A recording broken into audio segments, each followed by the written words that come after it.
So the nature of God's beingness, Brahman, that is the divine's beingness, being everywhere. It is within every atom, every molecule, every creature, every being, in all the gods, in all the angels, the humans, in everything God's beingness is present and totally present. It is totally present. Not that it is less present somewhere and more present in the angels and gods. No, it's equally present everywhere. And therefore, it is also present within you too. It's present and fully present. That's why I said God within, it's present, totally and fully present within you. So since it is totally and fully present within you, then all that you have to do is to become aware of it. It's as simple as that. That's all that you have to do. First, understand that it is there within you, and then thereafter, become aware of it. Now, why should you become aware of it? Because at the present moment, your awareness has gone out. Your awareness, your present awareness, day-to-day awareness from morning till evening, is only in the world and things of the world. Or, if not, you have become aware of yourself, of your human self, So you are preoccupied with this. This preoccupation is where you got lost. You got lost. So you see, where you got lost? You got lost either in the world, or you got lost in yourself, in your human self. And this is where your own entire preoccupation, your entire attention, and your awareness is on this. Now what happened? When Jesus was a young boy of 12 years old, when Mary and Joseph,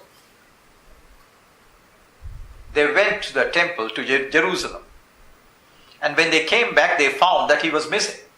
He was missing. So they went back to the temple. They went back to the temple to recover him, to find him and recover him. And there they found him, talking, eloquently, with great eloquence, words of wisdom. And those who were around. So he said, I'm going about my father's business. Right? But there, where did he get lost? Didn't he get lost in the crowd there? He got lost in the crowd in the temple. So that's why the parents, when they returned back, they all of a sudden found that he was not with them. So he got lost in the crowd. So you too also got lost somewhere. Where did you get lost? In this world. You have got two worlds in which you have got lost. The outside world, in which every one of you have got lost. This is the outside world. And the second world that you have got lost is your inner world, your mind world. So everyone is preoccupied. His entire attention is in his own inner world. In which world are you living? Are you living in this world or this world? You're very much living in the mental world. In this world, every one of you is totally preoccupied. You're lost. You're lost in what? You got lost in your ideas. You got lost in your philosophies. You got lost in your doctrines. All doctrines. You got lost in all of them. In all your philosophies. You got lost in your feelings. You got lost in your emotions, in your desires, in your passions. These are the things that you have got lost. So everyone in the world has got lost here, in all of this. And of course, since you have all of these factors, the outside world is an extension of this. There too also you get lost. Now, where is the recovery to take place? So where did they find Jesus? They found him in the temple. Now where is your temple? Your temple is here. So when you know not where your real temple is, you go about building outside temples, stone temples, inert structures, and you get once again lost in that. But the real temple is here. This is where your recovery has to take place. And that is why it is, Jesus said. You know that Good Samaritan episode, wherein Jesus and his disciples, they went along, and when they came close to a village, the disciples went to seek for food. But Jesus tarried near the well. And there a woman came along and he asked her for a drink of water. And then the woman turned around and said, "From whence do the Jews get water from we feed?" Then Jesus turned back and told her, "Woman, you know not who is asking thee for water. For I can give you the living water, which can quench your thirst forever." The living water which can quench your thirst forever. And the woman said, "I have great need of that. For I am tired of coming to this well to draw water every day. So I have great need of this." And then the conversation ensued. And then the woman said, I have heard that.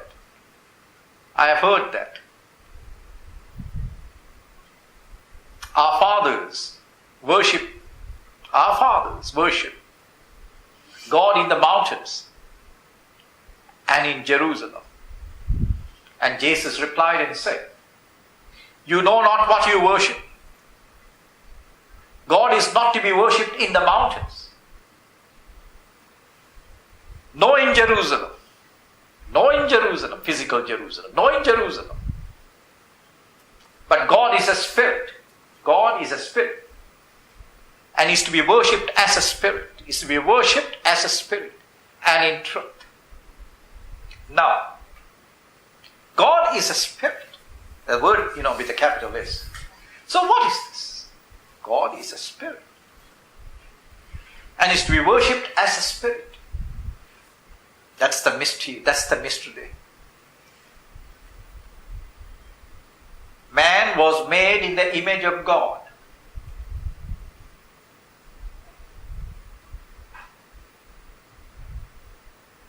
You are the image of God. Why? Because every one of you is a son of God. Every one of you. Not only Jesus, but every one is a son of God. And therefore, you are made in the image of God. Now, where were you made in the image of God? Where? Wherein in you. There is a place within you wherein you were made in the image of God. And you have to abide there. When you abide there, you are worshipping the divine in spirit. That's where the worship should take place. So when you abide there, when you repose there, wherein you are made in the image of God, then at that time when you repose there consciously, you in turn make the image of God. You in turn make the image of the imageless God. Of the imageless God, because God has no image. So at that place, where is that place? And you can only make that image of God when you are in Jerusalem. What is Jerusalem? Not the physical Jerusalem, but Jerusalem means peace. When you are at peace with yourself, when you are totally at peace with yourself, then at that time you are quiet, you are undisturbed, and in that state you are worshipping. That you are worshipping the divine in spirit. And you can only be so when you are undisturbed by anything. When you are undisturbed by all your passions, undisturbed by your desire patterns, by your feelings, by your emotions, by your ideas and thought patterns or ambitions. When you're not disturbed by any one of them, have no ambitions in life. Seek not anything unnecessary, for all has been provided for you. Do not have this anxiety. Do not have anxiety over what you will have for the morrow, for the morrow will take care of itself on the morrow. Sufficient unto the day. Sufficient unto the day. So therefore, have that faith. This is what you call as faith. Faith in the workings of God in your life. in the lives of every person. You have been taken care of, as you have been taken care of by the good Lord. Therefore, what care, what worry should you have? All that you have to do is keep on living your life. Keep on living. So therefore, that is why all religions come and tell you. All religions come and tell you. Clear your passions. Clear your desires. Clear your emotions and human feelings, human emotions and human feelings. Empty thyself of all what you are not, and thou shalt be filled in spirit automatically. As you empty yourself and you become nothing, then at that very moment itself you shall be filled in spirit. So the effort to empty yourself is what you should do. And when you do this, God will do His part. He will perform His part when you perform your part. So therefore you and God go together in your communion with Him, in your dialogue with God. When you go on to get to God, God also comes, looks down and brings you up, takes you up. The grace of God, the mercy of God comes to you.